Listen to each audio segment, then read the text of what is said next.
तो नमस्कार दोस्तों, कैसा रहा अब तक का सफर। उम्मीद है कि एक बेहतर सफर आप व्यतीत करके आए हैं। सफर चलता रहेगा और इसी सफर में आज फिर मैं हाजिर हूं एक नई किताब को लेकर। किताब का नाम है ऑपरेशन बस्तर। ऑपरेशन बस्तर जिसका द्वितीय संस्करण हमारे सामने आ चुका है।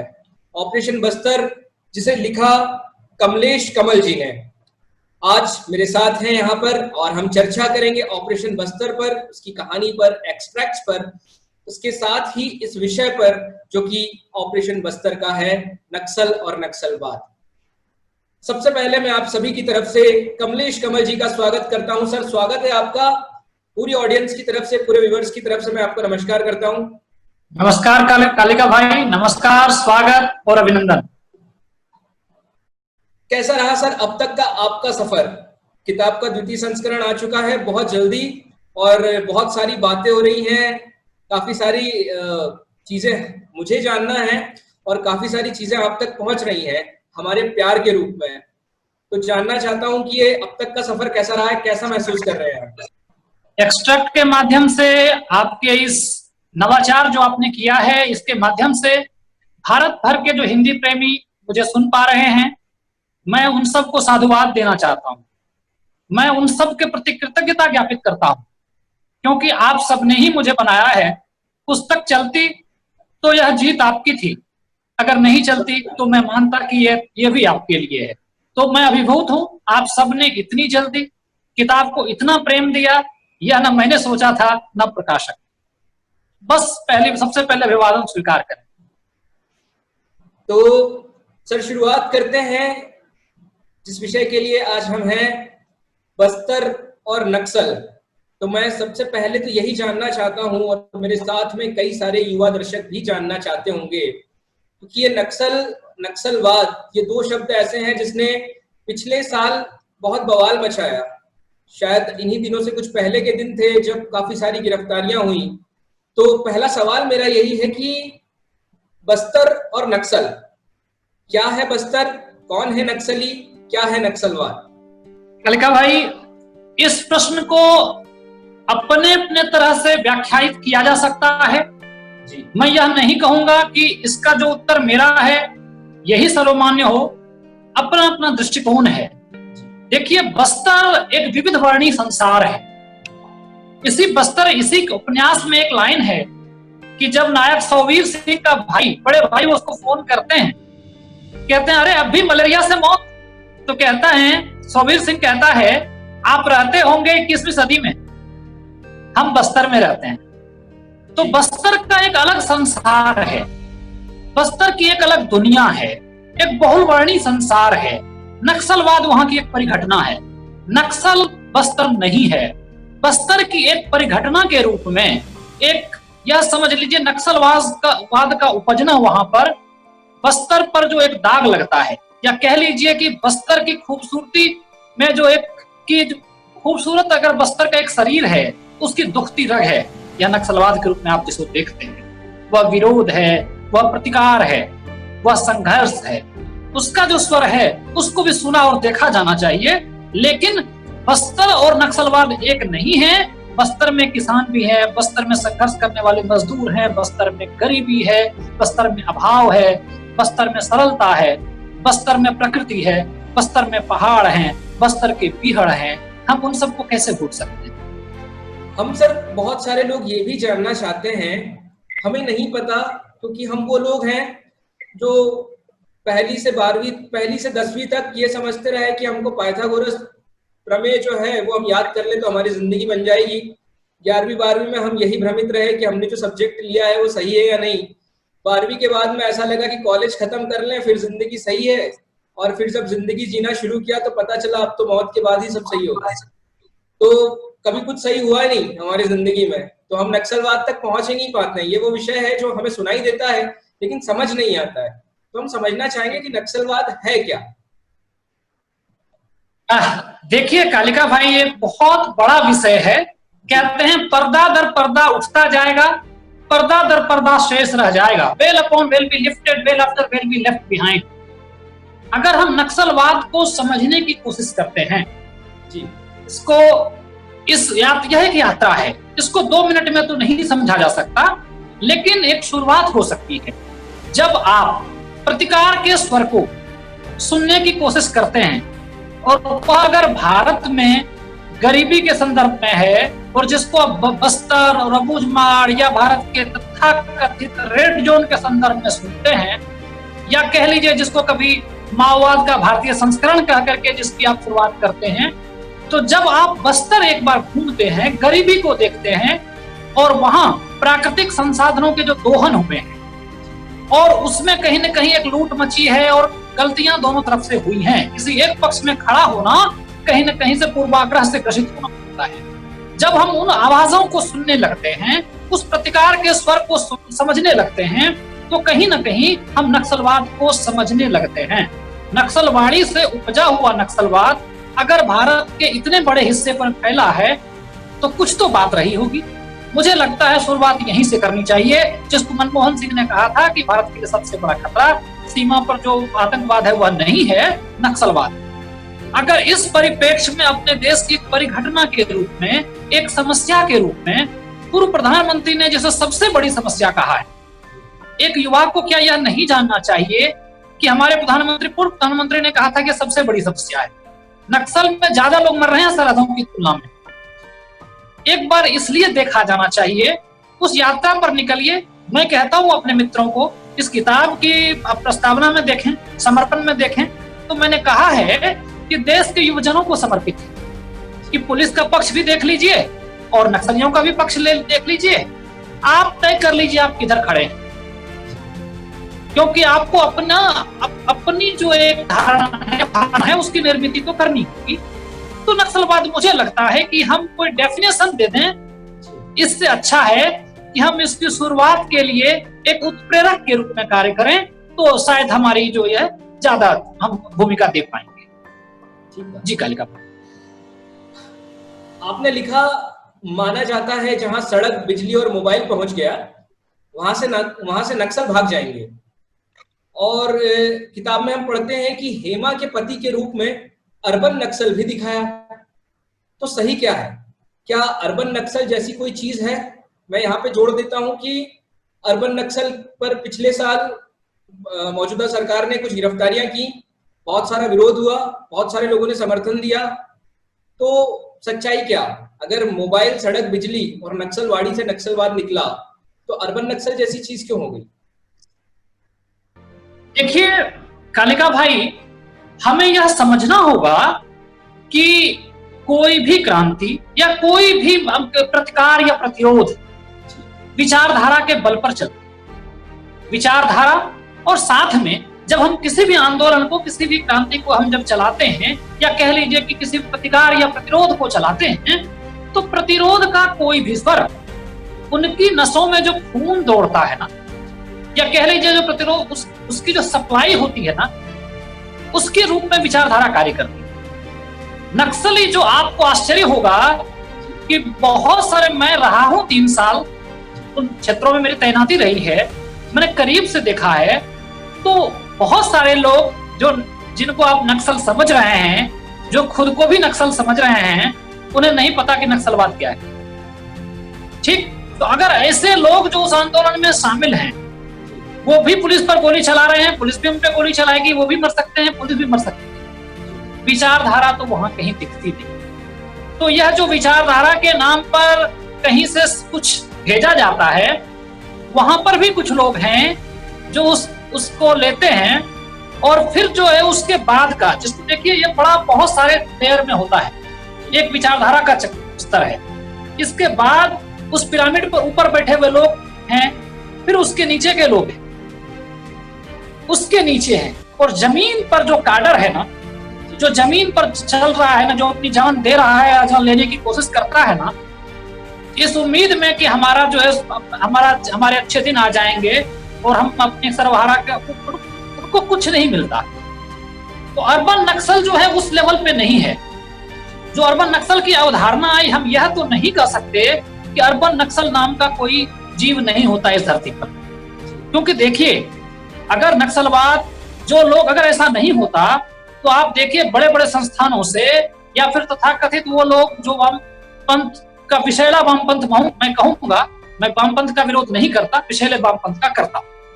तो जो ऐसे लोग हैं वो वहां क्यों जाते हैं, वो बचाव में क्यों खड़े हो मिलते हैं, उनकी गिरफ्तारियां क्यों होती हैं, उनके क्या ऐसा है? हमने देखा है पिछले दशक में और हाल के वर्षों में जब गिरफ्तारियां होती हैं सपूत भी मिलते हैं। ये वो लोग हैं जो भूखे रहकर बस्तर में नहीं घूमते, वो बस्तर पर किताबें भी लिख देते हैं, बस्तर पर व्याख्यान देते हैं, लेकिन कभी अबूझ मार के जंगल में नहीं गए हैं। फॉरेस्ट, अधिक से अधिक फॉरेस्ट गेस्ट हाउस तक उनकी यात्रा रही है। अर्बन नक्सल के अस्तित्व को नकारना यह एक भ्रांत अवधारणा है, हम उसको नकार नहीं सकते। हाँ, किसी को अर्बन नक्सल कह देना मैं इसके पक्ष में भी नहीं हूं। ठीक बात। हम देखते हैं इस उपन्यास में नक्सलवाद बस्तर जैसी गंभीर जगह पे, जैसा आपने बताया कि बस्तर और नक्सल दो अलग अलग चीजें हैं, बस्तर नक्सल नहीं है और नक्सल बस्तर नहीं है।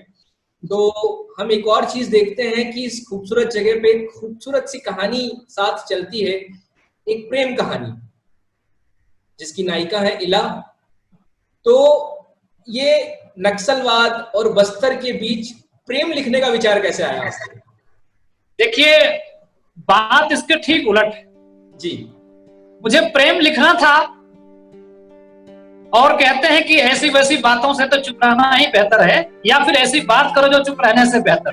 क्या बात है। तो कुछ लिखने का था मुझे जी। तो बस्तर में मैंने प्रेम देखा, बस्तर में मैंने प्रकृति देखी, बस्तर में मैंने गरीबी देखी, बस्तर में मैंने संघर्ष देखा, बस्तर में मैंने अभाव देखा है, बस्तर में मैंने प्रशासन की विफलता देखी है, बस्तर में मैंने योजनाओं की विफलता देखी है, उसके अंदर आने वाली बाधाओं को देखा है। जब मैंने इन चीजों को देखा है, मैं इसने विद्यालय में पढ़ाया है और बस्तर के विद्यालयों में मैं घूमा हूँ, तस्वीरें भी आप उनको सोशल मीडिया पर आपको दिखेंगी कि जहां पर मैं बस्तर में जाकर मैं क्लास में पढ़ा रहा हूँ, बस्तर में मैं क्षेत्रों में घूमा हूँ। तो निश्चित रूप से जब वहां देखा तो मुझे बस्तर से प्रेम, और मुझे जब बस्तर से प्रेम हुआ, उस प्रेम कहानी को जब मुझे आगे बढ़ाने का मन हुआ, उसमें मैंने वहां के संघर्ष को लिया है। वहां के जो सुरक्षा बल के लोग हैं उनसे मुझे प्रेम था, वहां के जो लोग थे उनसे भी मुझे प्रेम था, लेकिन इन दोनों का आपस में प्रेम नहीं था। तो कहते हैं ना कि जीरोथ लॉ ऑफ थर्मोडायनेमिक्स है ना, ए, तो वो बस चीज ये थी कि ए भी थर्मल इक्विलिब्रियम में होता है, AC है तो AC होगा, लेकिन बस्तर में ये काम नहीं आया। मुझे पुलिस और उनके जो समर्पित, पुलिस और सुरक्षा बल के जो समर्पित जवान हैं उनके साथ में था, उनके प्रति मुझे प्रेम, बस्तर के लोगों से प्रेम, और बस्तर की समस्याओं को मैं देख रहा था। मैं बहुत द्रवित हुआ हूँ, मैंने बहुत, जिसको कहते हैं भीतर से मैंने उस दुख को झेला है। वहां के लोगों के प्रति मेरी संवेदना नहीं है, मैं ये नहीं कहूंगा संवेदना, मैं उनके साथ सहानुभूति नहीं रखता, समानुभूति रखता हूँ, सिंपैथी नहीं रखता, इम्पैथी रखता हूँ। उस भाव को मैं उसी तरह महसूस करता हूँ, और शायद मुझे प्रेम कहानी वहां लिखनी थी, और उस प्रेम कहानी के लिए बस्तर का मैंने प्लॉट चुना। चीज ऐसी है, और शायद जब आपने पढ़ा होगा तो प्रेम का स्वर कहीं से भी आपको, जिसको कहते हैं कि यह निश्चित रूप से वरीयता लेकर चला होगा, प्रेम का स्वर। जी। प्रेम कहानी की नायिका इला, एक संवाद आता है, इला करुण स्वर में कहती है, कोई भी शौक से नक्सली नहीं बनता।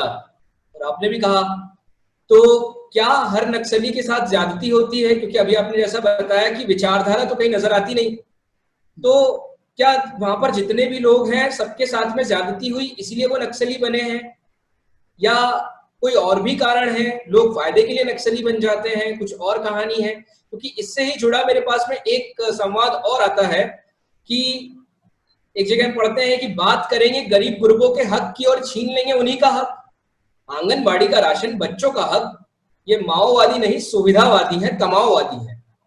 तो ये दोनों बातें जब मैं पढ़ता हूं तो फिर समझ में नहीं आता कि लोग हथियार क्यों उठा लेते हैं। और जैसे कि प्रधानमंत्री जी ने कहा था, हमारे पूर्व प्रधानमंत्री जी ने कहा था कि ये एक बहुत बड़ी समस्या है, तो इतनी बड़ी समस्या आप वहां पर रहे, आपकी बहुत सारे लोगों से बातचीत भी हुई होगी, तो कोई ऐसी बातचीत के अंश या कोई ऐसा अनुभव आपने वहां पर किया हो जो आपको समझ में आता हो कि थोड़ा बहुत ये कारण होता है जिसके कारण लोग हथियार उठा लेते हैं? आपको जानना चाहिए। कालिका भाई, सबसे पहले आपके प्रश्न का जो पहला भाग है उस पर मैं आता हूँ जी। देखिए, जो विद्या है ना, विद्या मुक्त करती है आदमी को, सा विद्या या विमुक्त है, education is the liberating force. जब कोई आदमी सही में शिक्षित है, वह अपने पूर्वाग्रह या प्रिजुडिसेस को छोड़ता है। नक्सल को लेकर या नक्सलवाद को लेकर, या मैं कहता हूं किसी भी दूसरे मुद्दे को लेकर, हम तुरंत ही एक धारणा बना लें और उस पर चिपक कर बैठ जाएं, यह ठीक नहीं, यह ठीक नहीं। तो अब ये देखिए कि कोई व्यक्ति, एक व्यक्ति अगर कहता है कि सिर्फ गरीबी ही नक्सल बनाती है, दूसरा कोई कह रहा है विचारधारा नक्सल बना देती है, तीसरा कहता है कुछ नहीं, सुविधा के लिए नक्सल बनते हैं। सत्य कहीं इसको इसके बीच में मिलता है। देखिए, अमूमन जो आइडियल सिचुएशन है वो कभी नहीं होता। अगर आप यह मानकर गरीब एक कारण हो सकता है, लेकिन सभी गरीब नक्सल नहीं होते, इसलिए नक्सलवाद गरीबी से जुड़ा हुआ हो सकता है।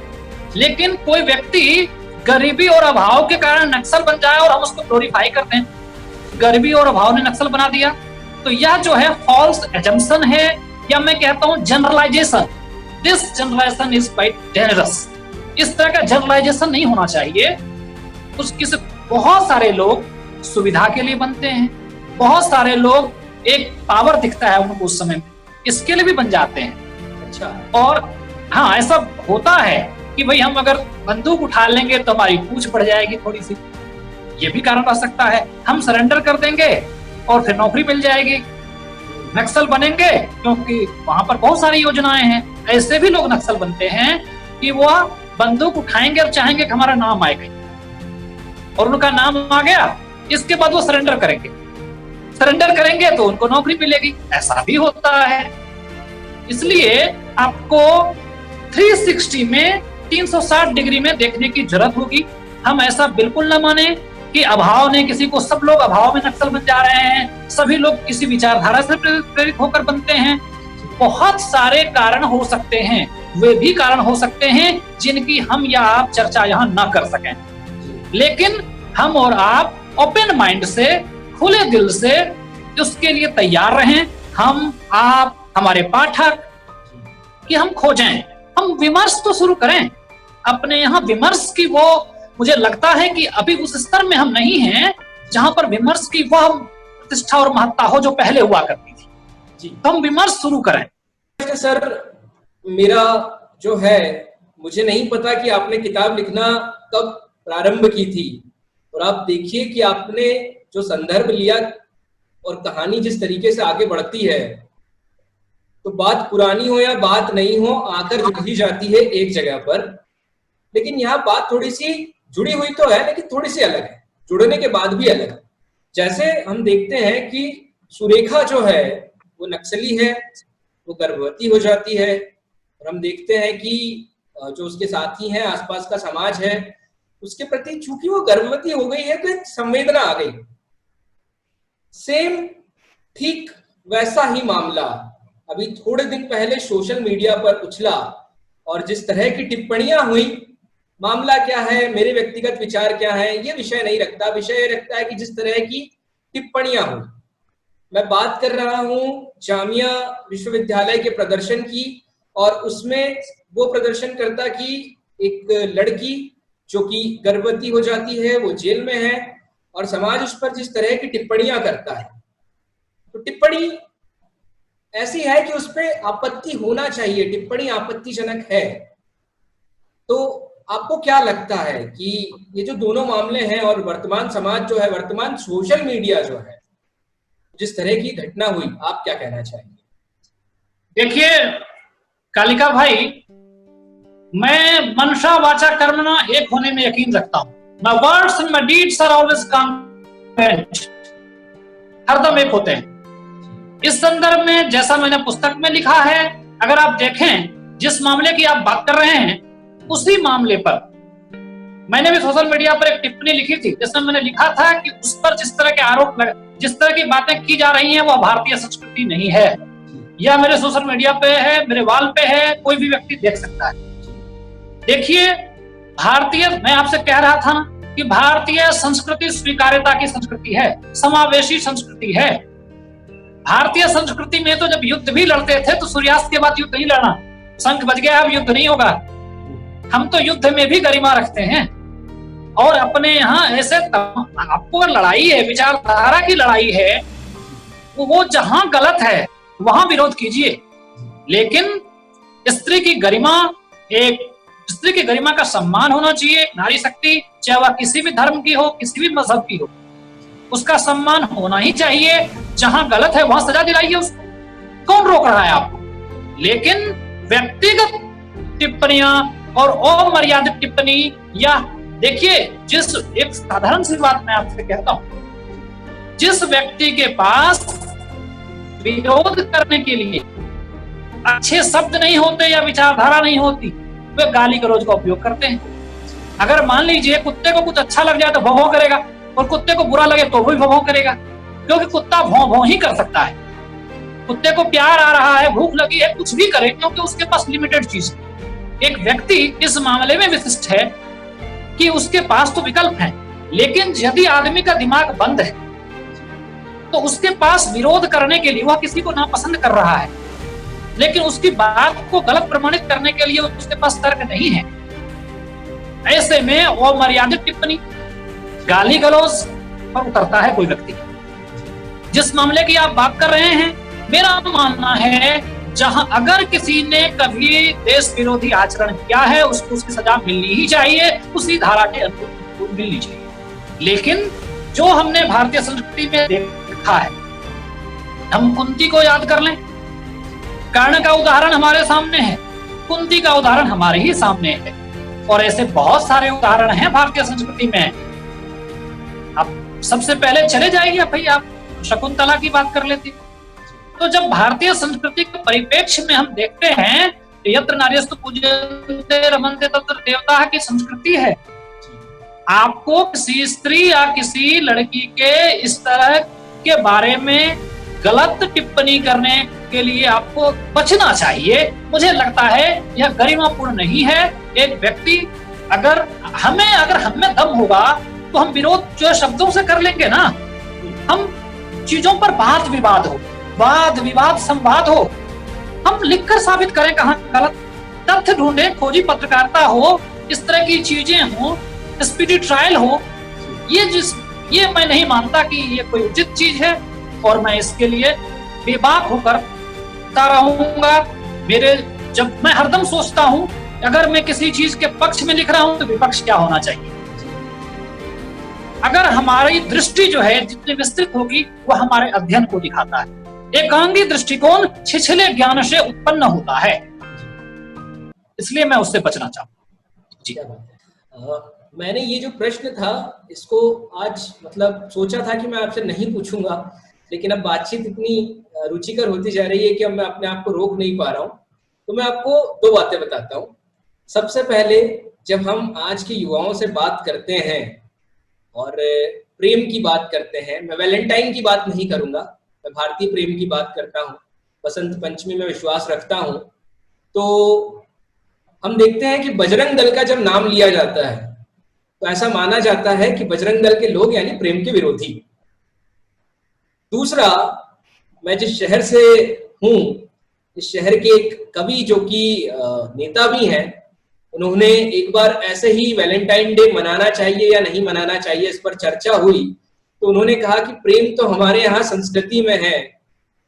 और उन्होंने एक रामायण की चौपाई पढ़ी, वो चूंकि ज्ञानी आदमी, उन्हें चौपाई याद थी, मुझे चौपाई याद नहीं है, लेकिन उस चौपाई का जो सार था कि श्री राम लक्ष्मण से कहते हैं कि हे लक्ष्मण, तुम्हारी भाभी जो है वो वन में है, कोई श्रृंगार नहीं किया है और शिव की पूजा करती हैं, तुलसी की पूजा करती हैं, और जब भी मैं उन्हें देखता हूं मुझे कुछ कुछ होता है।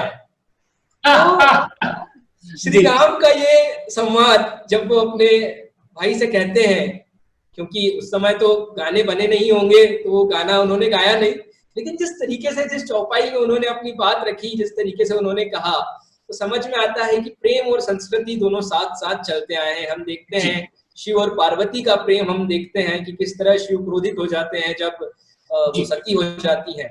तो और बजरंग दल के बारे में जब हम बात करते हैं तो इसके ठीक विपरीत कि बजरंग दल, प्रेम और लट, 3 चीजें सामने आ जाती हैं एक साथ।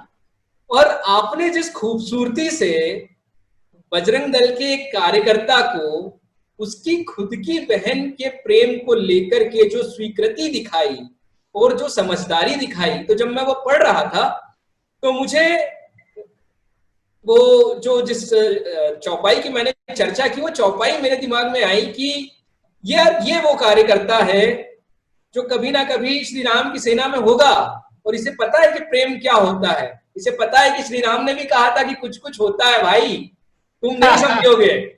तो कैसे आप इतना खूबसूरत, कैसे ये बजरंग दल का एक खूबसूरत वाला पक्ष आप कैसे देख पाए?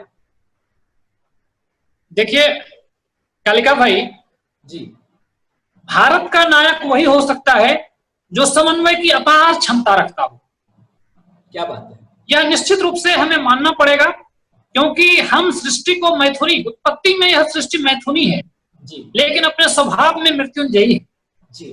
भारतीय संस्कृति की जब हम बात करते हैं जी, तो विरोधों का समंजन वह आवश्यक है। रामचरितमानस इसलिए तो महाकाव्य है।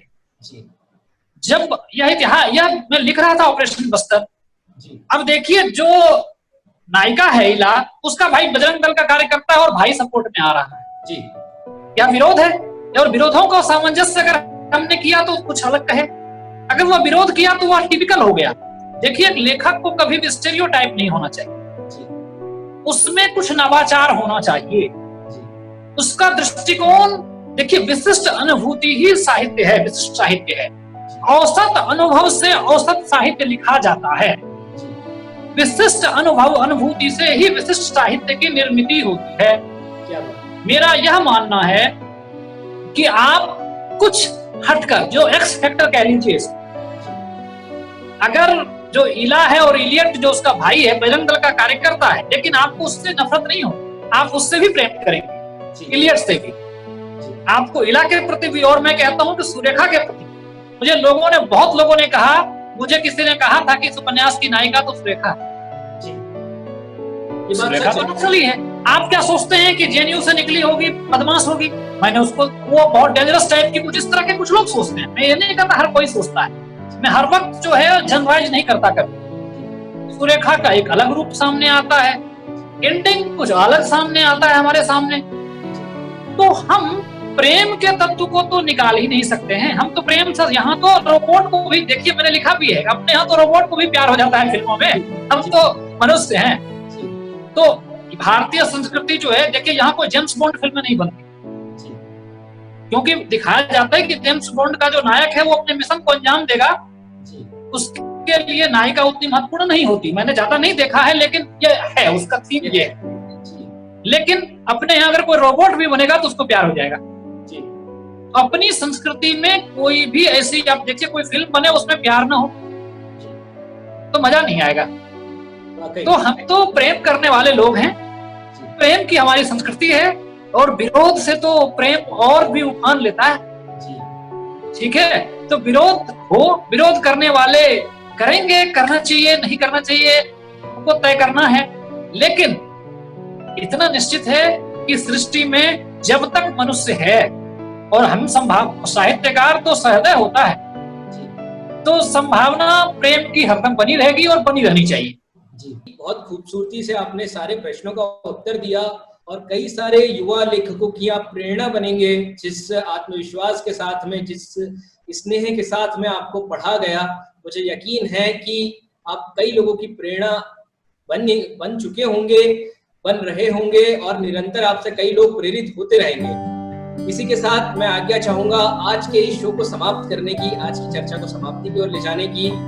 मेरा अपने सभी दर्शकों से निवेदन है कि आप देखते हैं, हम निरंतर देखते हैं कि हमारे जो वॉच टाइम है वो तो बहुत तेजी से बढ़ रहे हैं, लेकिन आपकी बातें हम तक नहीं आती। तो थोड़ा सा हम आपसे चाहेंगे कि आप मेहनत करें, कुछ कमेंट्स करें, इसको दूसरे अपने मित्रों तक पहुंचाएं, शेयर भी करें, हमारा चैनल आप तक पहुंच पाए, सारे वीडियोस आप तक पहुंच पाए। इसके लिए आप उसे सब्सक्राइब भी करें। और आपने अगर अभी तक आप तक ये किताब नहीं पहुंची हो तो अमेज़न पर जाकर आप ऑपरेशन बस्तर, ठीक से दिखाता हूँ, ऑपरेशन बस्तर प्रेम और जंग, कमलेश कमल जी की लिखी हुई, आउट ऑफ स्टॉक दोबारा हो, तीसरा एडिशन आए उसके पहले हम दूसरे एडिशन में ही बाजी मार लें और किताब तुरंत हमारे पास हो।